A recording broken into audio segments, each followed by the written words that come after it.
台南市長黃偉哲與多位貴賓一起鳴槍，2026台南古都國際半程馬拉松正式開跑，分成21公里、10公里和5公里，其中還祭出10萬元的高額獎金，吸引超過25000名跑者報名參加，創下歷史新高。非常盛況空前，但是我們也準備最好的台南的迎賓禮，也就是最棒的5星級必比登米其林的這個加油補給站。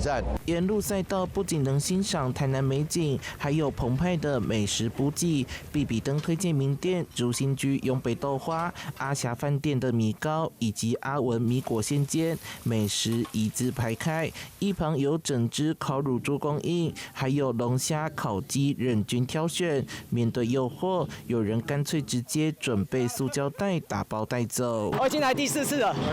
你拿了什麼東西啊？我拿了龍蝦，還有整隻雞。我一定一路吃不完，會吃太飽跑不動，所以我一定要趕快帶着，然後跑到終點再去慢慢享用，要不然我就當賠錢貨了。只要大概上蓋就有3000瓦了。把我們最有名的紅曲米糕下面的米糕拿來分享給跑者。那今年非常的豐盛，明年呢，希望大家能夠多報名古都嘛，一起到台南來玩來吃。活動舉辦至今已經20週年，這次的毛巾衣精心設計，推出富含台南特色的咖喱德亞版本。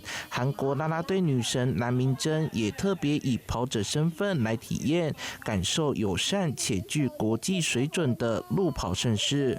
記者說，懷談的報道。